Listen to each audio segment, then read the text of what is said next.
Bonjour et bienvenue dans cette formation du langage SQLite. Aujourd'hui, nous allons voir comment modifier l'affichage des données en mode console.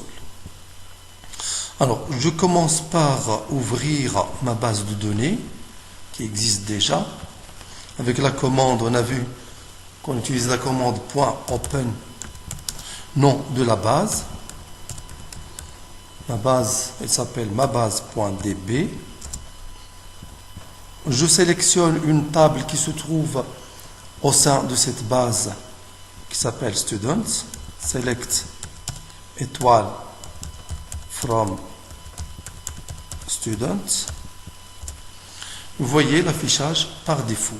Je souhaite modifier cet affichage-là. Par exemple, je souhaite faire apparaître les colonnes.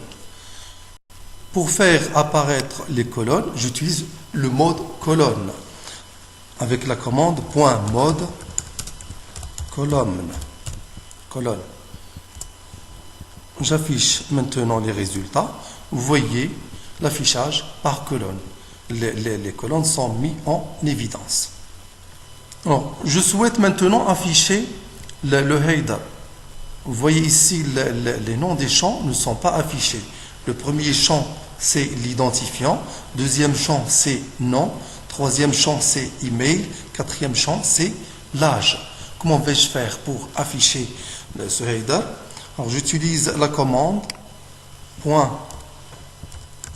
.headers on, c'est-à-dire j'active le headers. J'affiche les données maintenant. Regardez, les noms des champs sont affichés.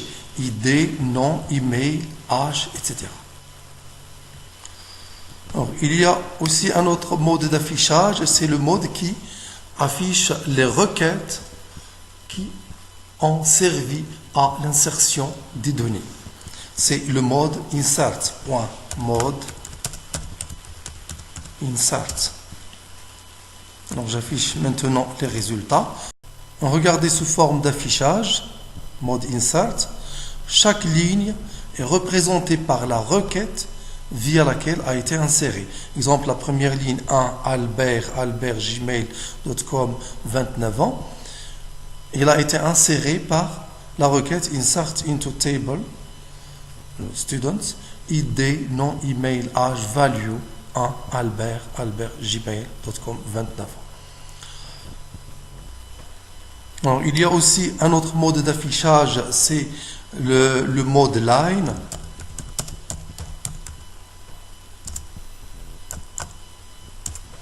Regardez maintenant, chaque ligne, ou bien les lignes sont affichées séparément. Ça, c'est la première ligne, id égale 1, nom albert@gmail.com. Deuxième ligne, ensuite, id égale 2. Troisième ligne, id égale 3, etc. Donc, les lignes sont affichées séparément. Il y a aussi un autre mode d'affichage, c'est le mode HTML. .mode HTML. Regardez, les résultats sont affichés sous forme de code HTML. Je peux le copier. Je peux l'utiliser sur un site web par exemple. Edit, select all, edit, copy. J'utilise le bloc-notes.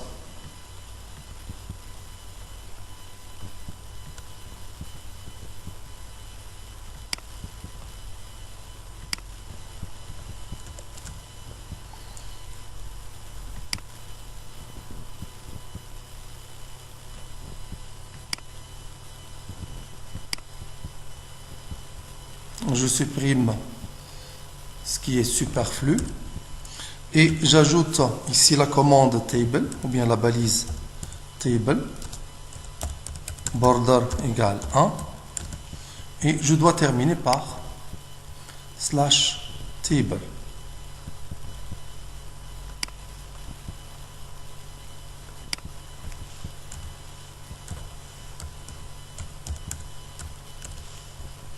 J'enregistre les résultats sous forme d'un fichier avec l'extension HTML.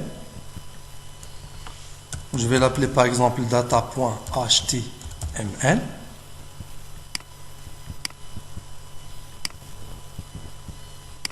J'ouvre le fichier et je vois les données au format HTML